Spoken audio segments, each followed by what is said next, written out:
Talofa lava, this is Pacific Waves from RNZ Pacific. I'm Susana Swiswiki. Coming up. What's offensive as well is the rhetoric that has come with this discussion.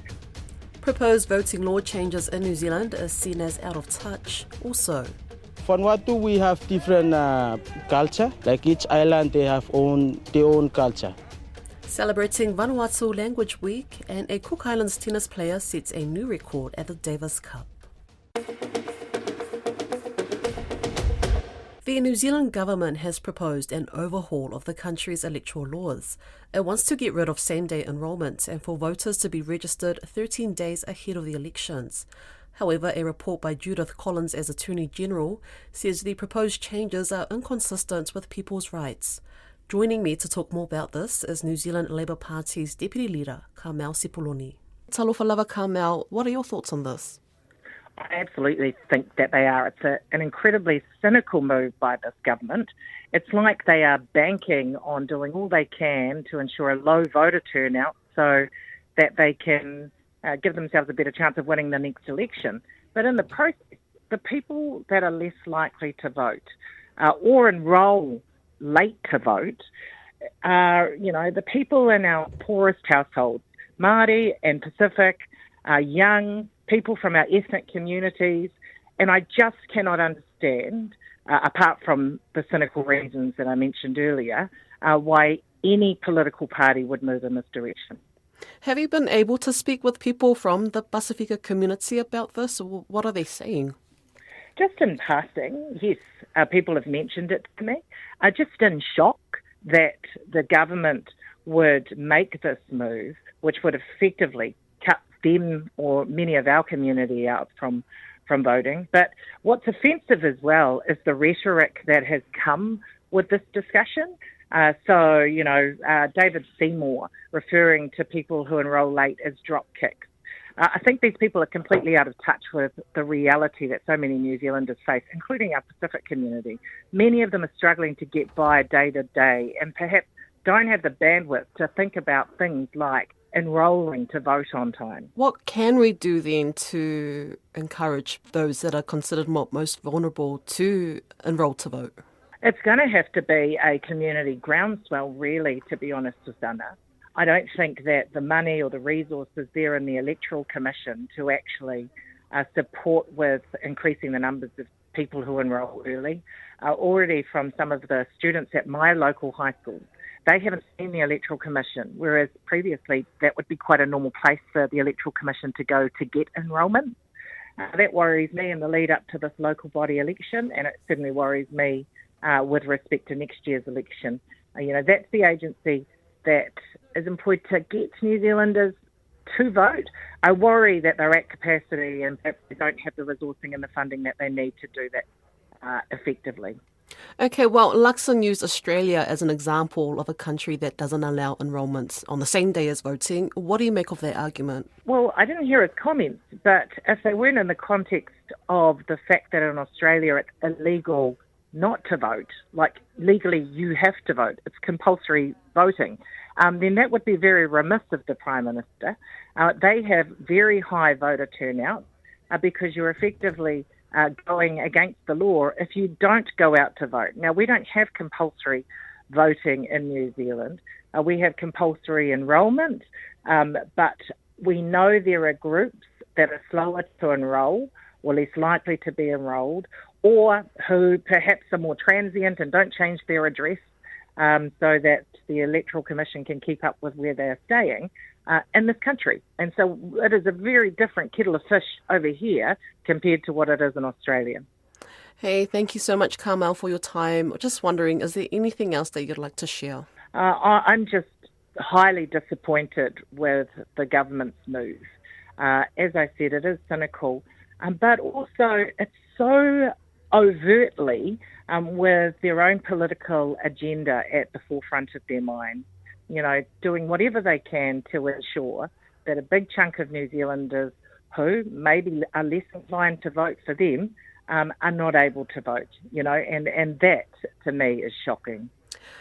Just on that note, would you say then that this is a deliberate move from the government targeting communities that would be less likely to vote for right bloc parties? Oh, I absolutely think that it's deliberate for that reason. They know exactly who won't be turning out to vote or will be unable to vote if they change the laws around enrolment. And so they are doing this with their own interests, and that being to get re-elected as the main driver. Vanuatu Bislama Language Week is being celebrated for the very first time in Aotearoa, and for Ni Vanuatu seasonal workers in New Zealand, it's a powerful reminder of home. According to the Ministry for Pacific Peoples, Bislama, the national language of Vanuatu, joins Rotuma, Samoa, Kiribati, Cook Islands Māori, Tonga, Papua New Guinea, Tuvalu, Fiji, Niue, Tokelau and Solomon Islands, making 12 Pacific Language Weeks. While its roots are in the islands, Vanuatu's rhythm and stories now echo through New Zealand's orchards. Grace Fever has more.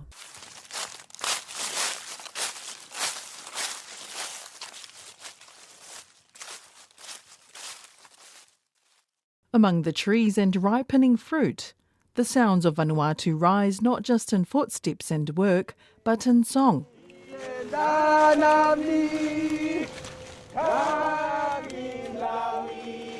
This week marks a historic first, the launch of Vanuatu Bislama Language Week in Aotearoa. Team leader Clifford Yawo says it's great to have the opportunity to celebrate Bislama in Aotearoa, especially for a small country. Vanuatu is a small country in the Pacific, close to Fiji, Solomon, New Caledonia. I'm so happy, we are very happy to celebrate here in New Zealand. We come for work, but it's good we have this opportunity to celebrate Bislama language here in New Zealand. Yawo says with 83 islands altogether, 3 mainlands, Vanuatu is a melting pot of cultures. Also, Vanuatu, we have different culture. Each island, they have their own culture, different culture from other islands. Another thing is we are independent people.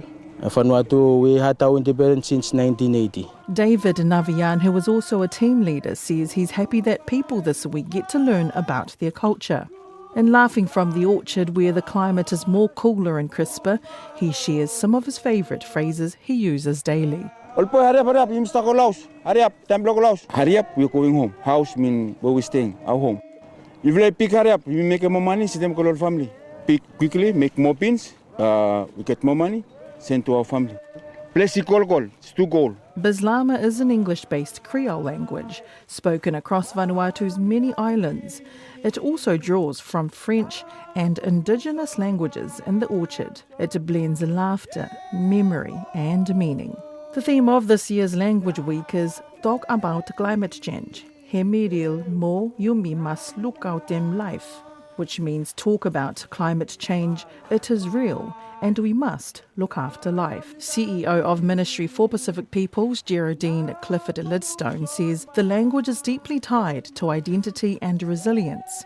Her comments have been voiced. There is deep pride in Bislama. It connects people across islands, generations and borders. We are proud to stand alongside the Vanuatu community as they celebrate Vanuatu Bislama Language Week for the first time in Aotearoa, New Zealand. This is a powerful moment of recognition, connection and pride. Bislama carries the stories, humour and heart of its people, and we are honoured to support its journey here. More Bislama Language Week events will be held across the week in Aotearoa, ending this coming Saturday. Goodbye, goodbye, goodbye,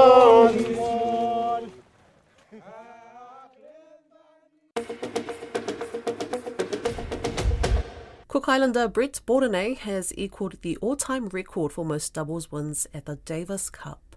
Bordenay has now been to the Davis Cup 21 times, making his first appearance in the year 2000. Caleb Fotheringham asks him how he's feeling about the record. It's pretty overwhelming, to be honest. It kind of all hit me the day after, I guess, when I got the record for most doubles wins in the world in Davis Cup. Obviously, Davis Cup being the World Cup of tennis. And what a great achievement, for myself. It was definitely the biggest goal I had this year going into it. And obviously we wanted our team as well to do well in Davis Cup, but at the end of the day, this was probably the spotlight for all of us, and just so proud. 21 years taking me to get to this point, and such a good achievement for myself, for my family, the islands, and tennis. Yeah, it's incredible. So was that in the back of your mind before the event even started?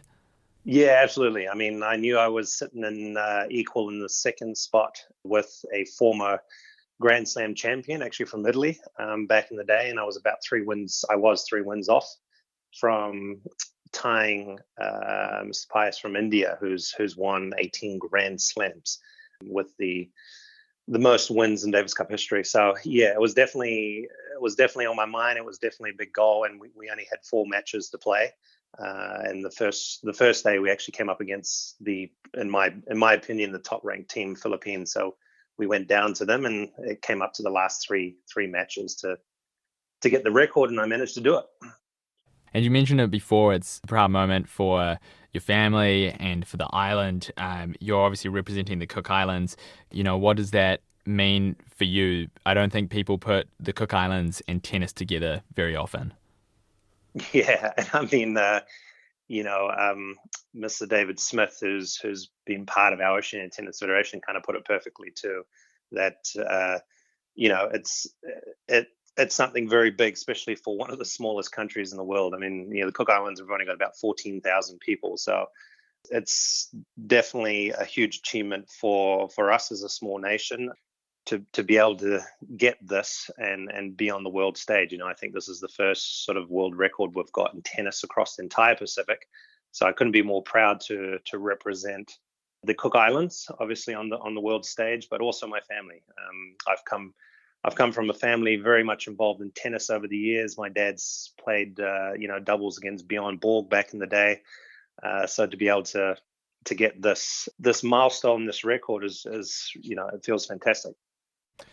And what does your training regimen look like? I imagine the other players who are playing in the Davis Cup, they'll have a lot of resources available to them for the preparation. The Cook Islands just being naturally a lot smaller, it doesn't have the same resources as other countries. How do you train and how did you prepare for the Davis Cup?